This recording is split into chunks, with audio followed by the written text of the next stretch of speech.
Estamos ao vivo. Esse é o Litera Negra Convida. Meu muito boa noite para quem for de boa noite. Como essa live aqui vai ficar salva, então vou deixar também o bom dia para quem for de bom dia e o boa tarde para quem for de boa tarde. Gente, o Litera Negra Convida é um quadro que tenho no canal, onde eu recebo pessoas que eu gosto, que eu admiro, para a gente estar conversando um pouquinho sobre literatura, sobre a influência também que a literatura tem no processo criativo e no cotidiano de cada um de nós, e nas formas que ela nos possibilita de pensar e construir um mundo novo. Deixa eu ver só se acabou de chegar. Boa noite para todo mundo, viu? Mais uma vez. Estou muito feliz com esse momento. Vou compartilhar ele com vocês e convidar a nossa convidada.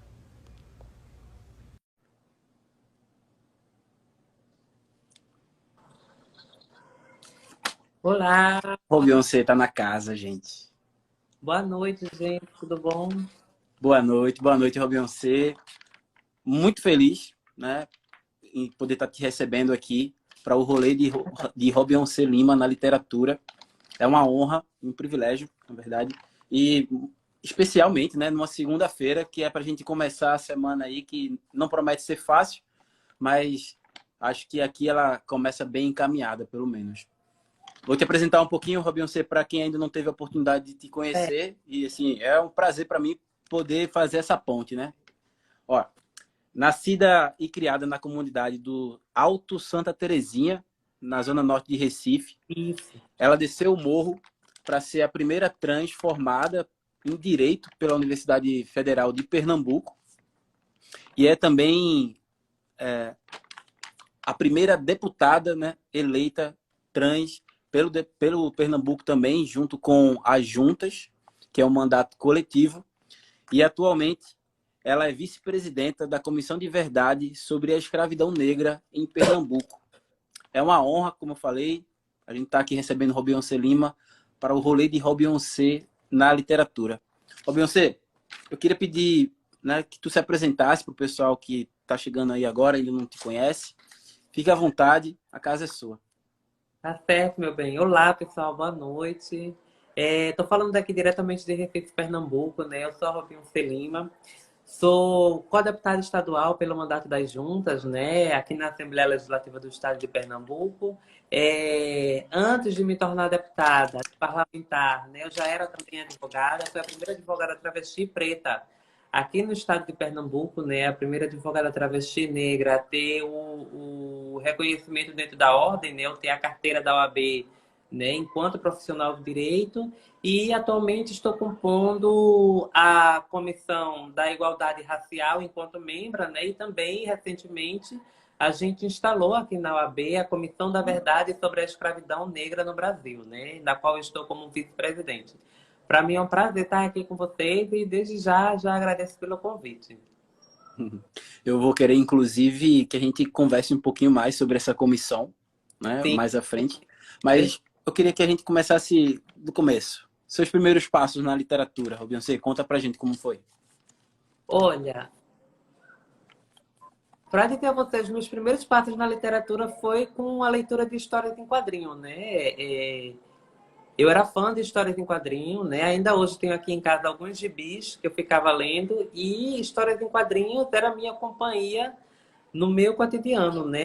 Eu tive uma infância muito forte de bullying, né, de opressão dentro da escola, de violência psicológica dentro do contexto escolar. E a minha infância e uma parte da adolescência foi meio que no isolamento, apenas na companhia dos livros, né? Obviamente, enquanto criança, começou com gibi, né, literatura em quadrinho, ou histórias em quadrinho, em que tudo terminava bem, apesar da briga com Mônica e Cebolinha, né? Sempre nas histórias tendo essa briga, mas que no final das contas o mundo estava perfeito, aquelas crianças descalças andando na grama, tudo tranquilo e maravilhoso, sabe? Então, eu queria vivenciar aquela realidade, né? Eu queria vivenciar aquele momento que, apesar das brigas, todo mundo se dava bem no final das contas e terminava a historinha de mãos dadas. Então, eu tentava o máximo possível me distanciar da vida real e me adequar ou tentar entrar nessa história ou pertencer a essa história em quadrinho que sempre tinha um final feliz. Uhum. Tem sempre um livro, Robin, eu sei, que acaba marcando nossa história, né? E abrindo o caminho no nosso coração para outros livros, e aí é caminho sem volta. Que livro foi esse que marcou tua trajetória e conta um pouquinho pra gente sobre ele? Olha, nossa, são tantos, viu? São tantos, mas eu poderia dizer a você que é um livro que, na verdade, eu ainda continuo lendo, né? Que é esse livro aqui. Eu faço consultas esporádicas, na verdade, né? Que é um dicionário que fala sobre as relações étnico-raciais, né?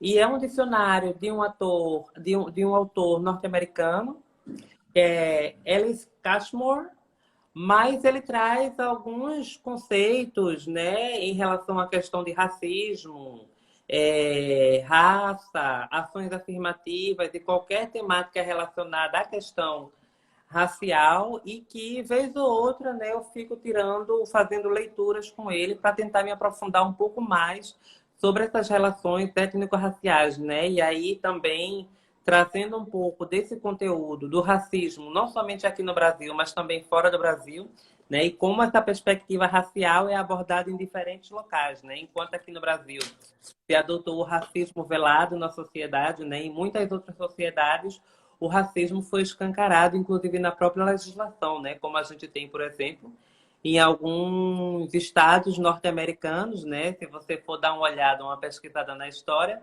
você vai ver que a segregação estava nas leis, a segregação racial estava nas leis, do mesma forma que o apartheid, né, surgiu na África do Sul e aconteceu na África do Sul, nós no Brasil, a política, a sociedade brasileira, optou pela mixigenação e pelo mito da democracia racial, como se não houvesse racismo, quando na verdade a gente sabe que tem, né?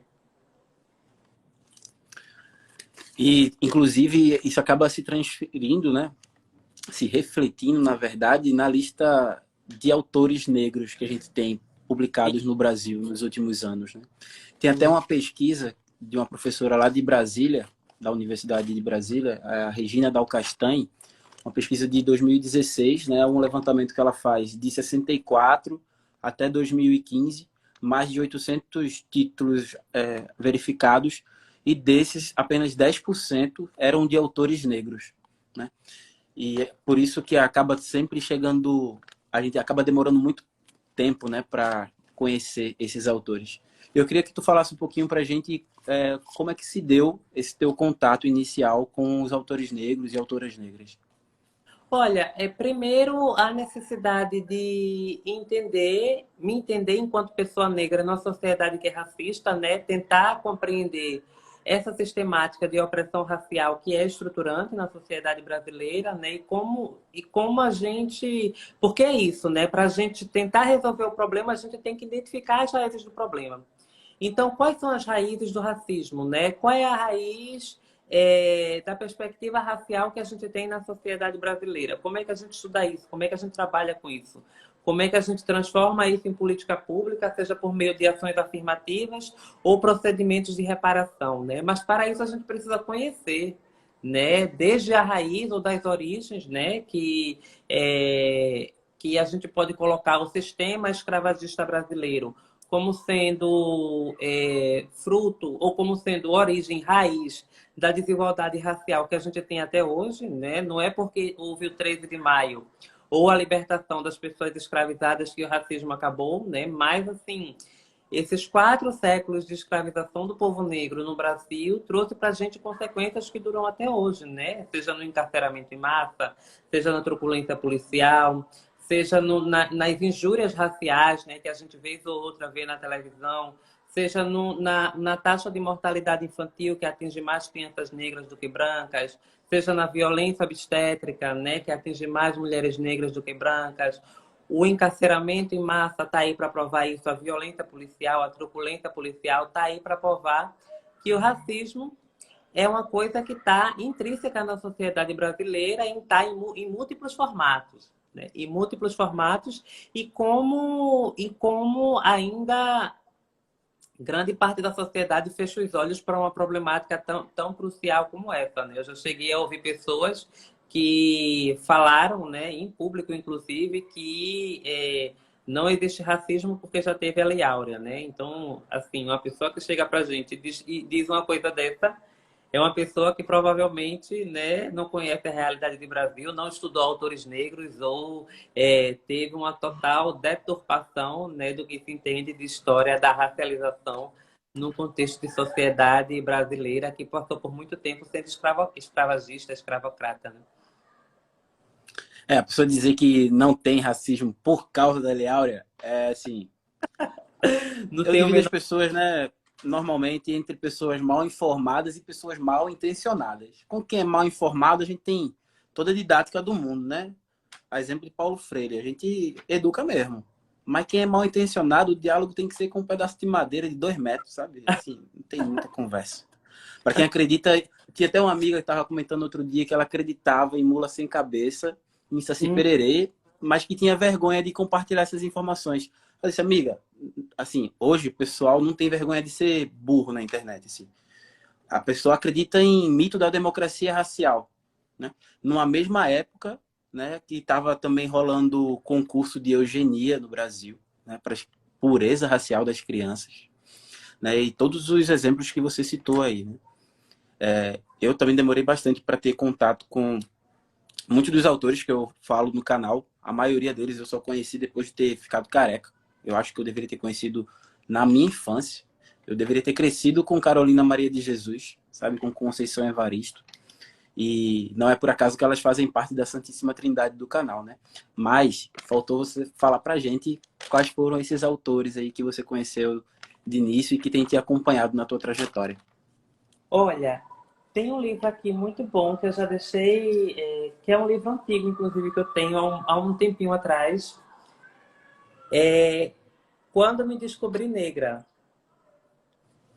Quando me descobri negra, de Bianca Santana, né?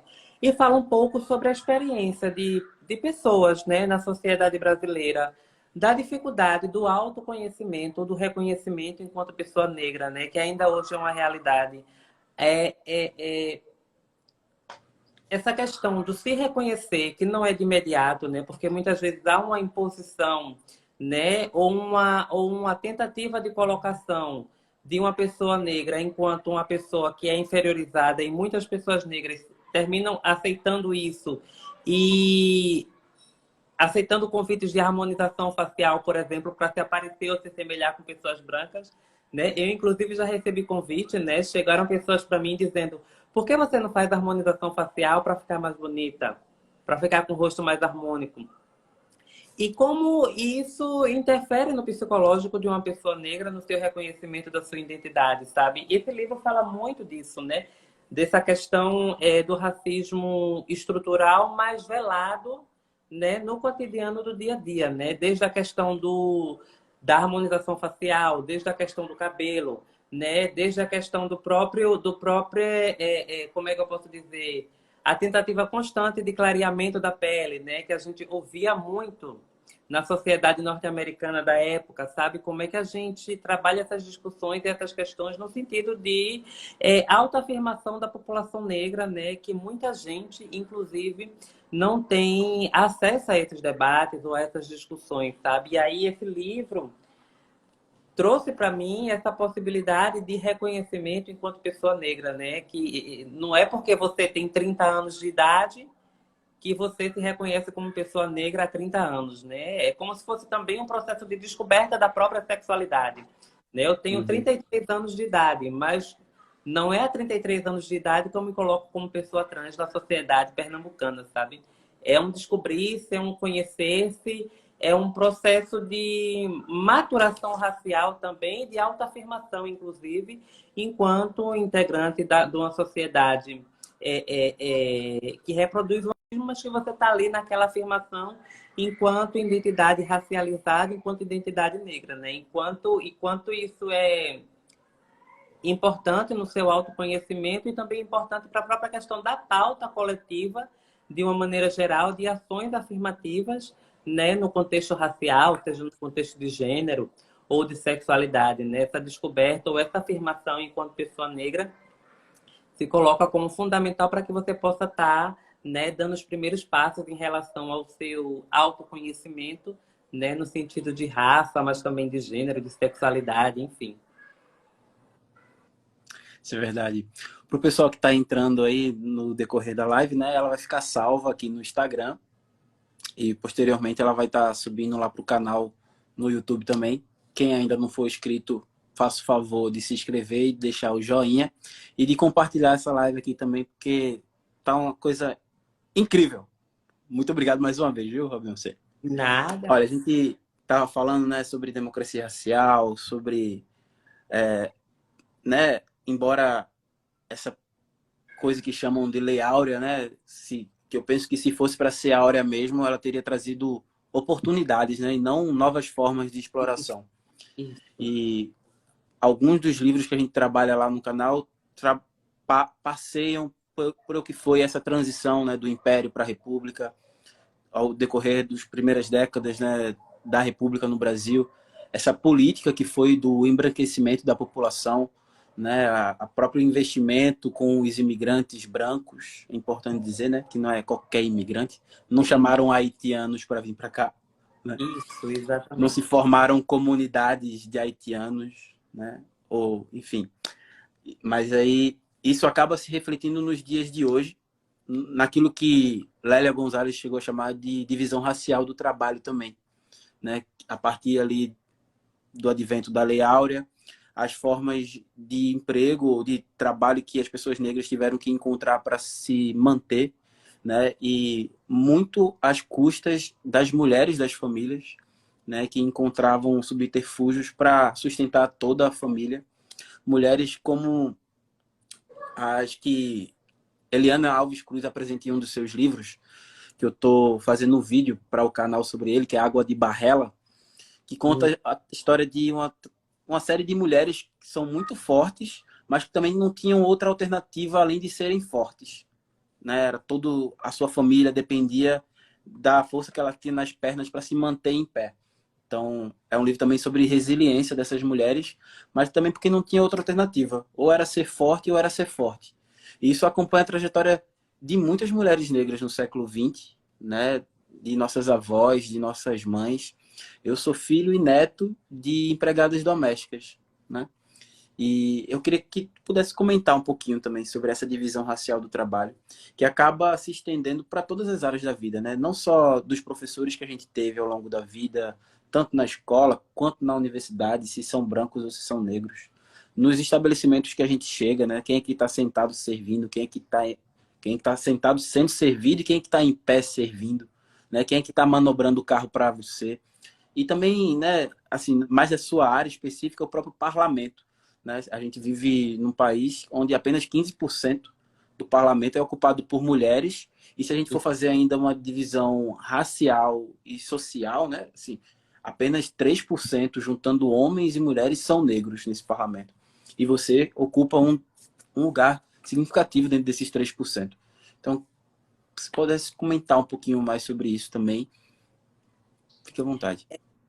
Então, a gente tem na sociedade brasileira, né, um modelo de Estado brasileiro que optou, né, pelo tipo de política pública racializada, ou a população negra no Estado brasileiro desde sempre foi preterida em relação à população branca, né? Isso a gente vê desde o tráfico negreiro, né, em que a gente tinha centenas e até milhares de pessoas negras sendo transportadas numa viagem no transatlântico, né, numa viagem transatlântica da África até o continente americano, né, até o Brasil, em condições subhumanas, enquanto quando a gente tem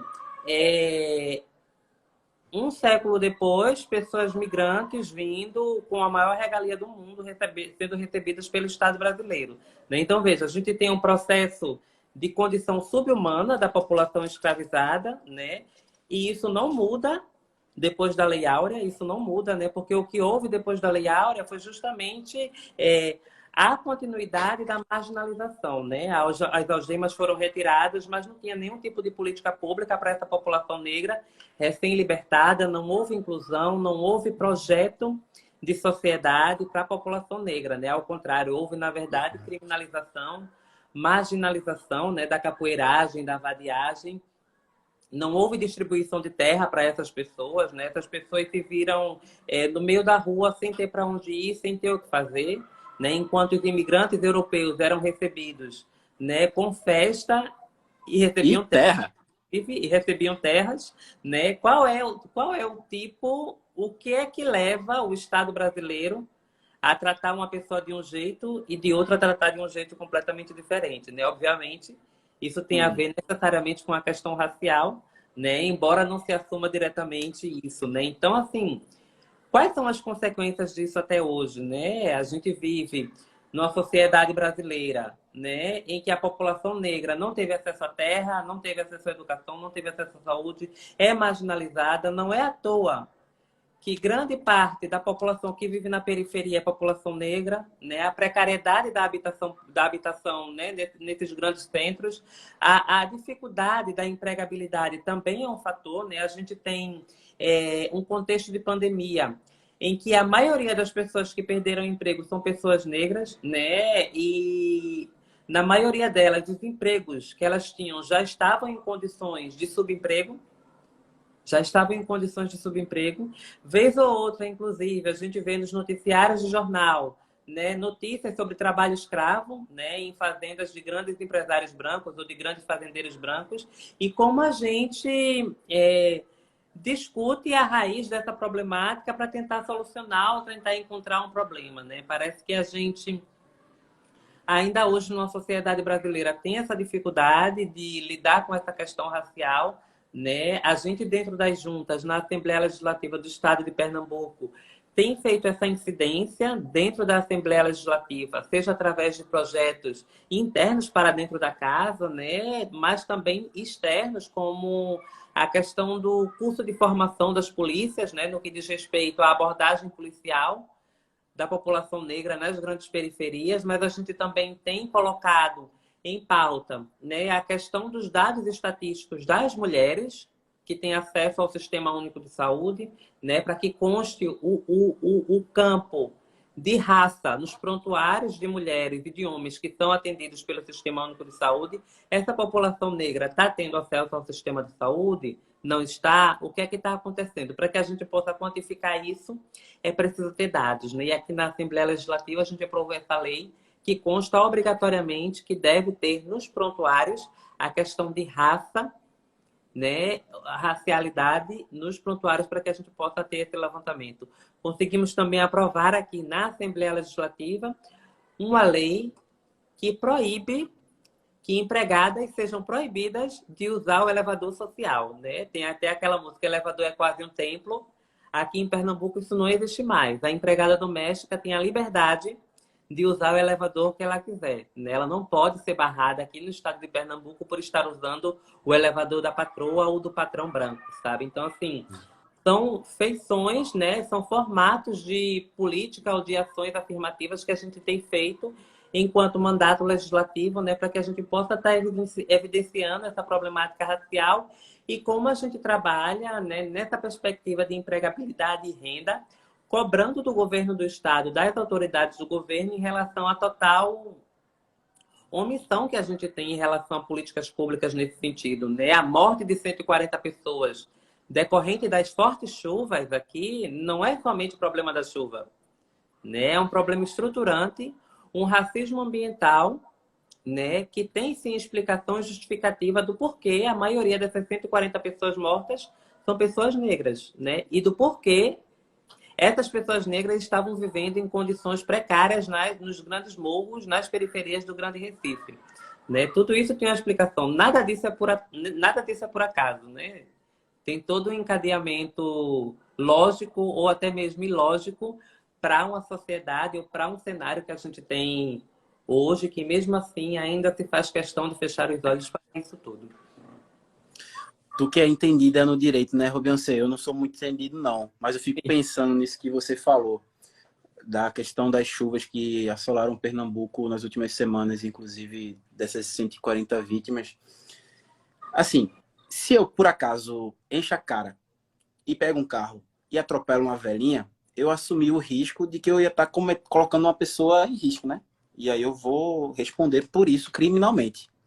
Isso. Aí eu me pergunto, por que o prefeito de Recife não é responsabilizado, uma vez que tem uma série de laudos mostrando a periculosidade, né, do local, da região. E também que aquelas pessoas ali não deveriam estar ali, né, porque moradia é um direito e ninguém mora em barragem ou né, em costa por esporte, por lazer ou por emoção, né? E por que que um poder público virar as costas para uma calamidade que está para acontecer, não há nenhuma responsabilização jurídica e continua sendo tratado como calamidade? Mais É, um desastre. Todo ano tem um desastre. mais um desastre. Esse não é o primeiro, né? A gente gostaria muito que fosse o último, mas infelizmente a gente sabe que para as autoridades do governo, vidas negras não importam, né? Vidas negras não importam. Se importassem, eles estariam se preocupando com a queda de barreiras. Dentro do Grande Recife, dentro da Grande Salvador, né? Dentro de Petrópolis, lá no Rio de Janeiro, certo? Qual é a importância da vida dessas pessoas para o poder público, né? Qual é a prioridade que o poder público dá para essas pessoas, né? Diante de um contexto em que a gente tem uma problemática de infraestrutura, né? Não é das chuvas, não adianta culpar as chuvas, porque não é culpa dela, mas como é que a gente problematiza isso no contexto de ausência, de precariedade de política pública para essa população marginalizada ou vulnerabilizada, levando em consideração também a questão racial, né? Porque é isso, a maioria das pessoas que foram atingidas pelas chuvas e que perderam praticamente tudo, né? A grande maioria esmagadora são pessoas negras, né? Isso não é por acaso, né? A gente percebe mais um viés, né, do contexto discriminatório da política em relação à política pública ou a ausência da política pública para essa população que já vive em precariedade de condições há muito tempo, né? E que não é novidade. Mas aí quem é que vai ser responsabilizado? A autoridade da Prefeitura do Recife, que é uma pessoa branca, o governo do estado de Pernambuco, que é representado por um governador branco, né? E Quem é parece que... a capitania hereditária, né? Pernambuco, Exato, assim. exato. Quem é que vai ser responsabilizado por essas mortes, né? Quem é que está sendo responsabilizada pela morte do menino Miguel, por exemplo, né? O racismo se move de uma forma tão escandalosa que já estão querendo culpar a própria mãe pela morte do menino Miguel, né? O Estado recebeu denúncias de que a mãe Mirtes estaria torturando o menino Miguel, né? E a gente entende isso como uma forma sutil do racismo operar no caso da morte de um menino negro que foi abandonado no elevador. E sem levar em consideração o sofrimento de uma mãe que acabou de perder o filho, né? Então, assim, qual o interesse do Estado em querer ouvir uma mãe que acabou de perder uma criança de 6 anos, que era seu filho, né? Será que é libertar uma branca, né, e colocar a própria mãe na prisão pela morte do filho? Porque Sari é uma branca, rica, né? E qual é o interesse do Estado em querer liberar essa pessoa e colocar uma pessoa negra no lugar para pagar um crime que ela não tem culpa nenhuma, né? Ela está sentindo a dor, no mínimo, uma falta de desrespeito, uma falta de respeito, né, com o sofrimento de uma mãe que perdeu seu filho agora há pouco, né, por um desprezo ou por uma negligência, né, de até então sua patroa Sari Corte Real, de uma pessoa branca, em que tem muito mais poder aquisitivo do que a empregada doméstica e tem operado, né, para que essa situação se reverta diante da sociedade racista que a gente tem, sabe? Qual é o interesse do Estado diante disso? Qual é a posição do Estado em relação a um fato como esse, mas também muitas outras perspectivas raciais que a gente pode, inclusive, analisar e perceber, né, como o Estado brasileiro opera de maneira racista, mas sutilmente, né? Mais sutilmente. A gente como consegue observar a partir do momento que a gente enegrece a nossa vista, ou o nosso ponto de vista, a gente consegue perceber com mais destaque, né, o jeito que o racismo opera nas suas mais diversas sutilezas e no mais diversos vieses. Quem não estava no Brasil, né, ou estava sem internet nos últimos 2 anos, né, assim, a situação é que fazem 2 anos exatamente, né, da morte de Miguel, né, no comecinho da pandemia, né, né? Isso. Ele era o quê? O quarto mês de pandemia, já tinha umas aproximadamente 500 mil pessoas infectadas e estava chegando na casa dos 30 mil pessoas mortas. Várias cidades estavam com, né, as restrições e eu me recordo aqui que várias profissões, né, tinham que ficar em casa, à exceção, né, dos trabalhos essenciais, né? E o serviço de empregada doméstica, né, e diarista não foi colocado como um serviço essencial, né, onde a pessoa poderia ficar em casa e continuar recebendo. Então, milhares de trabalhadoras, somente em Pernambuco, tinham que sair de suas casas e se arriscar a si mesmo e, por sua vez, as suas famílias, né, com o vírus. E as escolas e creches estavam fechadas durante o período, né, obrigando muitas dessas mães que não tinham com quem deixar seus filhos a levar eles para o seu trabalho, que foi o que aconteceu no caso da Mirtes e do Miguel, Isso. né? E a Mirtes, a Mirtes não, a Sari Cortez Real, quando ela foi presa, ela foi liberada logo em seguida, depois de ter pago uma fiança de 18 mil reais. Hoje ela está em liberdade, né, aguardando aí o recurso, porque foi condenada a 8 anos, embora a pena máxima sugerisse 12. Mas o mesmo juiz que a condenou foi esse aí que abriu o inquérito para investigar tanto a Mirtes quanto a Renata, né? Aí você tem uma avó e uma mãe, ambas trabalhadoras domésticas, sendo acusadas de maus tratos, então não estão deixando nem o espírito do filho delas e do neto delas descansar. Elas não têm descanso nem depois da morte, né? Parece o corpo negro. É o corpo negro, é a nossa história, né? Não ter descanso nem depois de morrer.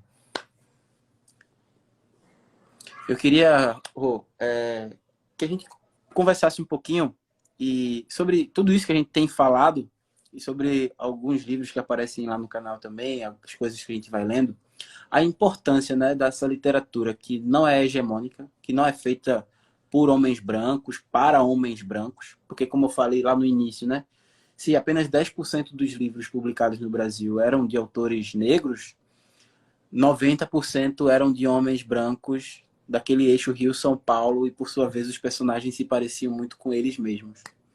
Então, como é que a gente pode se utilizar, né, dessa literatura escrita por autores negros, por autoras negras, por autores indígenas também, para não só pensar no novo mundo, mas, mais do que qualquer coisa, a urgência de transformar esse mundo que a gente tem?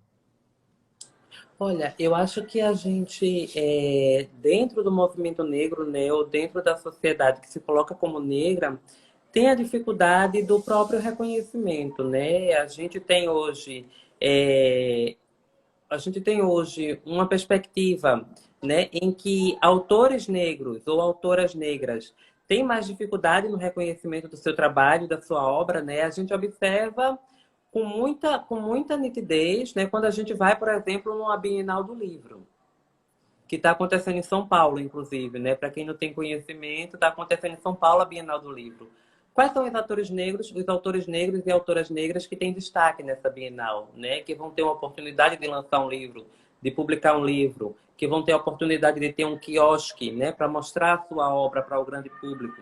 Então, assim, a gente quando tem essa dificuldade do reconhecimento do trabalho da população negra enquanto escritor ou escritora de livro, né, é mais um viés, né, da precarização ou da falta de oportunidade da população negra, seja fora do trabalho ou seja dentro dele também, né? Então, assim, a desvalorização da mão de obra da pessoa negra também é reflexo nos dias de hoje, né? Também é reflexo nos dias de hoje.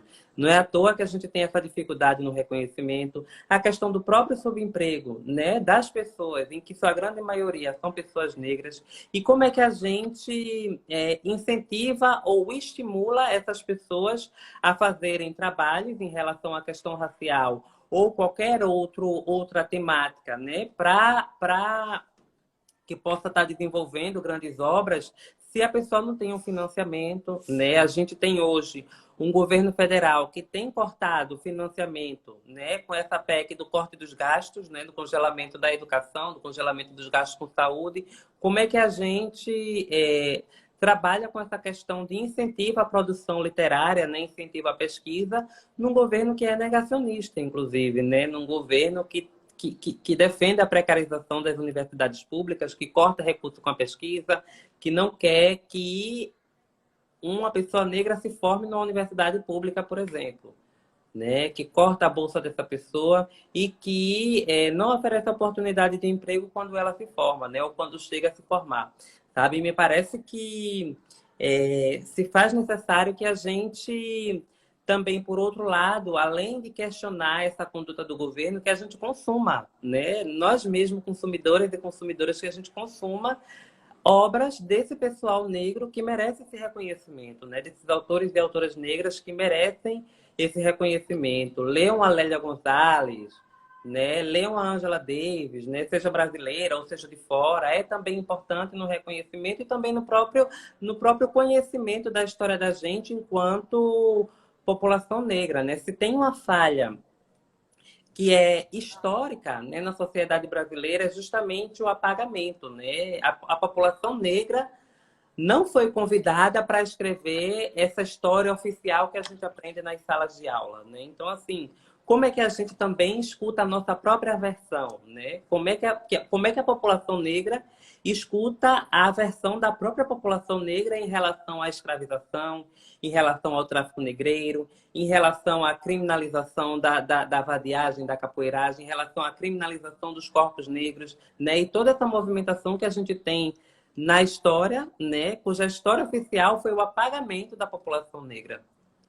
O apagamento da população negra, né? E como a gente reconta isso, né, seja por meio de livros, seja por meio de obras, seja por meio de clássicos escritos por pessoas negras, como a gente reconta a história ou refaz a nossa narrativa do nosso jeito, né? E não que a branquitude conte sobre nós, né? Porque quando chega outras pessoas e falam pela gente, né? Quando chega outras pessoas, né, e querem falar sobre a nossa vivência, é uma narrativa que é completamente diferente de uma narrativa própria ou pessoal em primeira pessoa, né? De eu escrevo, nós escrevemos, sabe? E com certeza é uma proposta, uma perspectiva diferente do que a gente aprende na história do Brasil oficial, por exemplo, né? Eu, na escola, né, nas aulas de história, eu nunca soube que Maurício de Nassau, né, um grande homenageado aqui no Recife, que recebe nome de pontes e tudo, foi responsável pela morte de 1.200 pessoas escravizadas durante o tráfico negreiro. Isso a Globo não mostra, né? E nem as salas de aula, os cursos de história também não mostram, né? Enquanto isso, um homem branco que contribuiu para a morte de milhares de pessoas escravizadas recebe homenagem de pontes aqui no Recife, de ruas, de avenidas, e é tido como um De herói faculdade. pernambucano, sabe? Então, assim, é uma proposta de recontar a história, que é, inclusive, um dos nossos vieses sobre a Comissão da Verdade e da Escravidão aqui no estado de Pernambuco, né? O que é que tá, o que é que a gente pode recontar, né? O que é que a gente vai recontar, na verdade, com nossa própria voz, com o nosso próprio protagonismo? Como é que a gente pode, enquanto pesquisadores, juristas, operadores do direito, né, professores universitários e gente que estuda essa questão da escravidão, né? E não somente estuda, mas que vivenciou, né, quilombos, pessoas que vivem em quilombo até hoje, como é que a gente pode estar reescrevendo essa história que não consta nos livros de história que a gente não aprende em sala de aula? É. Eu queria dizer assim que muito bom te receber aqui. É a primeira deputada que eu recebo no Litera Negra, parece que tá crescendo, né? O negócio é sair da frente porque foguete não tem ré, não. É só pra Sim, cima agora. E você falou da Comissão da Verdade, né, sobre a escravidão negra em Pernambuco, e me veio na mente na hora, assim, a figura de outra pessoa branca aí, que tem também nome em um monte de rua e praça espalhado nesse Brasil de meu Deus, que é Rui Barbosa, né? Que uma das primeiras ações enquanto república foi a queima dos documentos referentes à escravidão. E eu me recordo aqui também que um ano depois da proclamação da República, a gente tem um hino da República, e em um dos seus versos diz que nós nem cremos que escravidão outrora tenha havido em tão nobre país. Tipo, um ano depois, tá ligado? E aí já tava, não, escravidão aqui? Não. Não Quando? apaga isso. Mentira! Apaga da história. Sério? Apaga da Então eu queria história. que tu comentasse um pouquinho mais sobre essa comissão.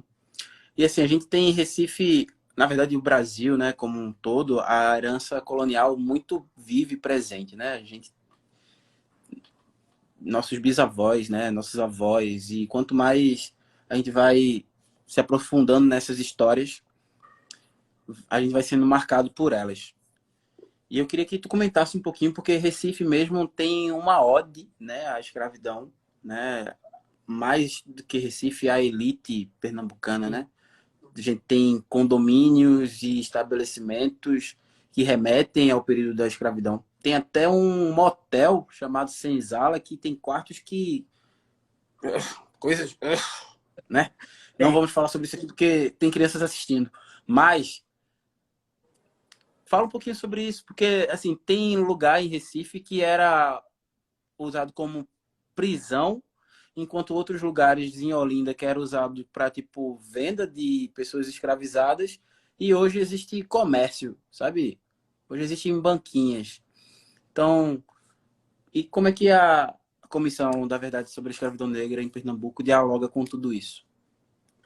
Aqui no estado de Pernambuco, inclusive, né, em Recife, a gente tem um programa, né, junto com o movimento social, que foi a criação do afroturismo, né, que é um turismo justamente voltado para essa questão da história recontada com foco na escravidão, né? Então, assim, para quem vai vir aqui para Recife ou para Olinda, há um grupo de pesquisa, né, na verdade, um grupo de pesquisa junto com o movimento social que faz esse turismo com viés voltado para a questão racial, né? Para a perspectiva do racismo, da escravidão do povo negro, contado na história e na arquitetura do Velho Recife e da Velha Olinda. Né? E aí, a Comissão da Verdade sobre a Escravidão tem muito isso, né? Porque quando a gente fala... a gente tem hoje uma realidade, né? Quando a gente fala direito à memória, direito à verdade, direito à justiça. Quando a gente fala direito à memória, à verdade e à justiça, a gente só lembra do tempo da ditadura militar, né? Mas esse direito à memória, à verdade e à justiça cabe perfeitamente também durante o processo de escravidão. A gente tem um direito à memória pelo não apagamento, a gente tem um direito à verdade para saber o que realmente aconteceu com a nossa ancestralidade, com as pessoas que vieram antes de nós, e a gente tem também o direito à justiça, no sentido de reparação dos mais de 400 anos de escravidão negra aqui em Pernambuco e no Brasil todo, né? Então, assim, quem é o responsável? Né? Quem é o responsável diante de 4 séculos de genocídio do povo negro? Né? Quem é responsável pelos 4 séculos de Estado racial de exceção e que traz consequências para a população negra ainda hoje? Será que é o Império Português? O Estado brasileiro? A própria Igreja Católica, né, que se omitiu diante de tanto extermínio da população negra, seja no processo escravagista, seja depois dele, né? Quais são as consequências disso que a gente tem até hoje, né? Então, assim, Quais dentro as famílias de Pernambuco que enriqueceram à custa da escravidão, né? Isso, exato, exato. E dentro da advocacia pernambucana, né, a gente percebendo essa necessidade de trazer à tona, né, questões como essa, entendendo que a advocacia também é função essencial para que a gente possa alcançar esse direito à justiça, a gente instalou, né, dentro da OAB aqui no estado de Pernambuco, a Comissão da Verdade sobre a Escravidão Negra, justamente para tentar levantar, né, a verdade dos fatos sobre essa questão, né? Embora a gente tenha aí 4 séculos de tentativa de apagamento, mas a gente ainda tem alguns resquícios, né, de provas, sejam documentais, sejam testemunhais, né, sejam provas passadas de mãe para filha, né, nas comunidades quilombolas, e como a gente pode estar colocando isso em pauta, né, buscando questões de responsabilização ou de um mínimo de reparação que seja para essa população negra, né, que sofre as consequências da escravidão até hoje, né? Embora a gente tenha tido a Lei Áurea, mas ainda assim a repercussão da escravidão, as consequências da escravidão permanecem até hoje, né? A Lei Áurea para a gente não mudou quase nada, né, na verdade. Por isso que a gente diz que 13 de maio não é dia de negro, nunca foi, né? E como a gente estuda isso, como a gente trabalha isso, como a gente problematiza isso e como a gente coloca na cara da sociedade que o racismo realmente existe e ainda hoje tem consequências do sistema escravagista adotado pelo Estado brasileiro, né, há mais de 4 séculos. É. E quando 13 de maio, né, diga-se de passagem, quando Isabel assinou lá aquela bendita lei, mais de 90% dos africanos e seus descendentes aqui no Brasil já eram livres, né? Já teve uma porrada de lei aí libertando a galera. Tinha Sim, guerra também, que se a pessoa participasse, se o escravizado participasse, ao final ele tinha a promessa da alforria, né? e E basta lembrar a gente também de 1884, o Dragão do Mar, né? O Chico de Matilde, lá no Ceará, que liderou a abolição da escravidão em todo o estado do Ceará, né? E eu gostei muito de saber dessa iniciativa e vou ficar mais atento a essa comissão. Acho que ela tem muito o que falar. sim, Inclusive, aí tem a possibilidade de tirar muito sono de um monte de gente aí de Recife, com que certeza. sempre teve a vida abastada, E eu já deixo o que nunca convite. precisou lavar uma cueca ou uma calcinha na vida. Assim. E para quem estuda e trabalha com a temática, né, o convite já fica aberto para quem quiser compor a comissão, porque é uma comissão justamente multidisciplinar, né? Quando a gente fala comissão da OAB, as pessoas pensam que é somente para advogados e advogadas, quando na verdade essa comissão tem outro perfil, né? É para ser integrada por pesquisadores, por professores universitários, por gente que estuda a temática, né? Por pessoas que trabalham em museus, em arquivos públicos, né? E como a gente pode estar cada vez mais ampliando essa lupa com um novo olhar sobre a história da escravidão no Pernambuco e também no Brasil como um todo, né? E como a gente pode fazer isso? É Como a só gente entrar pode participar dessa comissão? Entre em contato com a gente, seja pelo Instagram, seja pelo WhatsApp, né? Qualquer coisa, vocês mandam um arroba aí, arroba Robinho C. Lima, que a gente faz uma portaria, né? E automaticamente a pessoa é empossada enquanto membro da Comissão da Verdade sobre a Escravidão Negra, para que possa contribuir, né, com pesquisa, com trabalho, com depoimentos, com relato de pessoas que tiveram experiência pela tradição, né, de pai para filho, ou de mãe para filha, sobre algum fato interessante do processo escravagista no estado de Pernambuco ou na região aqui ao redor, no Brasil também como um todo, né? Uhum. Gente, a gente está com a Robionce aqui no rolê de Robionce na literatura. A gente está pertinho do final, então se vocês quiserem fazer alguma pergunta para a nossa deputada, vocês fiquem à vontade. E, Robionce, eu sei que tu já falou sobre isso, tá falando, na verdade, né, desde a campanha de 2018, mas você faz parte de uma iniciativa, né, que não só aconteceu em Pernambuco, tivemos também em outros estados, que são os mandatos coletivos. Então, eu queria que tu pudesse falar um pouquinho dessa experiência para quem ainda não teve a oportunidade de conhecer. Olha, a experiência de mandato coletivo surge como uma espécie ou como uma alternativa, né, de hackeamento do sistema, né? Diante de uma política que é racista, que é misógina, que é patriarcal, né, a gente arruma meios de incidência política para que a gente possa ocupar esses espaços. Porque a gente entende que o modo tradicional é um modo que exclui os nossos corpos, né? Então, assim, a política tradicional brasileira, o formato da política foi criado de uma maneira em que a gente se sente excluída. E é excluída na prática, né? E aí, se você observar os números estatísticos e os dados estatísticos sobre representatividade na política, você vai ver que 3% das cadeiras do Congresso Nacional são de mulheres e mulheres negras. Né? Então, assim, mas o sistema não é representativo, nós, mulheres negras, somos 27%. E como é que a gente é 3% no Congresso Nacional, sabe? Então, tem alguma discrepância aí nessa representatividade ou na falta de representatividade que tem o viés não somente do machismo, mas também do racismo, né? E como a gente se coloca nessa perspectiva de ocupar esse espaço, mas hackeando essa política, fazendo uma desobediência civil e fazendo a incidência também dentro das legendas partidárias, né? Ressaltando a importância de enfrentamento ao racismo dentro da política, de ações afirmativas dentro da política para que a gente possa acessar esse espaço com menos dificuldade, né? Claro que ações afirmativas por si só são importantes, mas não são suficientes, né? E como a gente pode estar questionando ou cada vez mais construindo uma política que possa ser cada vez mais inclusiva para as mulheres e principalmente mulheres negras. Os 30%, né, do Tribunal Regional Eleitoral não é o suficiente. O ideal era que fosse 50%, né? Afinal, somos 50% de mulheres.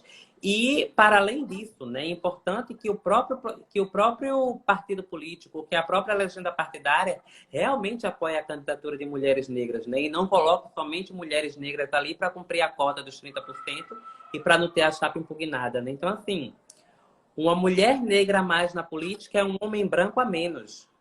Qual é a legenda partidária ou qual é o partido político que está com disposição de tirar o poder de um homem branco e colocar para uma mulher negra? Então, assim, a gente precisa, antes de fazer essa própria disputa eleitoral, muitas vezes se faz necessário a gente fazer essa incidência dentro do partido político para que a gente possa ser reconhecida como potencial candidatura nesse projeto de renovação da democracia, né? Porque não tem como falar em renovação da democracia sem a gente tocar nos assuntos de racismo, de machismo, de misoginia, de patriarcado, de luta de classes, né? E se alguém chegar para mim e diz que quer renovar a democracia e que o racismo a gente discute depois, eu digo, bom, essa pessoa está tendo uma proposta de democracia equivocada. Está tendo uma proposta de democracia equivocada. Não tem como renovar a democracia sem trabalhar essas temáticas estruturantes de questão de raça, de gênero e de classe também. Você vem com as juntas novamente para essas eleições? Deputada Não, federal? Agora estou indo para a federal na perspectiva da gente ampliar, né? Das 5 juntas co-deputadas, 2 vão para a federal e 3 continuam para a estadual, né? As 2 de federal vão ficar com números diferentes, né? Vamos ter candidaturas autônomas uma da outra, mas trazendo essa perspectiva de ampliação, né? A gente nunca teve no Congresso Nacional pessoas trans negras, né? A gente está tendo a oportunidade pela primeira vez, né, em 200 anos. Esse ano o Brasil completa 200 anos de independência. E a gente nunca teve na nossa Casa Legislativa Nacional, né, no Congresso Nacional, uma bancada de mulheres trans negras, né? Eu estou me colocando nesse local, estou colocando meu corpo à disposição nesse projeto, né, de fazer uma bancada junto com muitas outras mulheres trans negras para que a gente possa fazer essa política em primeira pessoa, né? Para que a gente conte nossa própria história ali no Congresso Nacional, que é o local de tomada de decisões políticas que regem a nossa vida, né? A gente está num processo em que a gente não pode mais esperar a mudança, porque ela não vai cair do céu. A gente precisa, sim, fazer essa incidência e cair em cima para que a gente possa ter, pela primeira vez na história, uma bancada de travestis negras no Congresso Nacional, que é o local onde há o comando por inteiro da nação. Do céu, Robinho, só cai chuva, cocô de pombo e bomba, dependendo do lugar, né? E Estados Unidos entende muito disso, inclusive. Olha, eu queria, antes assim da gente ir partindo para o final, te parabenizar pela pessoa Obrigada. incrível que você é, assim, e por essa noite incrível também que tu proporcionou pra gente. Eu, particularmente, saio muito mais enriquecido do que quando essa live começou, assim. Um prazer, Obrigada. viu? De verdade. E tem algumas pessoas comentando aqui, né? A Tati dizendo que é um orgulho ouvir você, te chamando de maravilhosa também. Tudo verdade. O Minha mãe estava RC dizendo parabéns. Minha mãe Teve uma estava pessoa que disse: Estou aqui, filha. Eu acho que foi sua mãe, então. tá no Instagram do meu irmão. Então. Olha, Robin, o espaço é seu, tá? Para suas considerações finais. Sinta-se à vontade. Mais uma vez, muito obrigado. De verdade mesmo. Não, eu que agradeço, gente. Eu acho que é cada vez mais importante, né? É sempre estratégico a gente tocar nesses assuntos de raça, né? Principalmente na sociedade brasileira, em que vira as costas para essa temática e que ainda não tem coragem de assumir o racismo como fator estruturante das desigualdades na nossa sociedade brasileira, né? Destacar também que essa temática é importante não somente no mês de julho, que a gente está vivendo agora, que é o Julho das Pretas, e também não somente no mês de novembro, mas também durante o ano todo, né? Afinal de contas, a truculência policial é o ano todo, o extermínio da juventude negra é o ano todo, né? O extermínio contra a população negra, de maneira geral, é o ano todo, os 365 dias do ano. Como é que a gente trabalha essa temática, como é que a gente observa isso e como é que a gente lidar com essa problemática como um desafio para uma sociedade justa e mais igualitária nesse Brasil, que ainda hoje vira as costas para o racismo, não admitindo essa problemática como central nas discussões por um novo projeto de sociedade. É isso, gente. Esse aqui foi o rolê de Beyoncé Lima na literatura. Agradeço todo mundo que esteve aqui com a gente. Quem foi chegando pelo caminho, a live vai ficar salva aqui no Instagram do Litera Negra e também lá no canal. No YouTube, vocês aproveitam para se inscrever e compartilhar com o pessoal aí, viu? Porque foi sucesso essa live. Você, minha deputada, um beijo para você. Muito obrigado, assim, eu sei que sua agenda é muito cheia e, poxa, esse espaço aqui, esse momento, essa segunda-feira, incrível. Beijo. Valeu, Vamos embora. Hoje é pessoas negras, viu? Vamos embora. Vamos mesmo. Beijo. Tchau, tchau. Beijo. Tchau, tchau. Valeu, gente. Boa noite.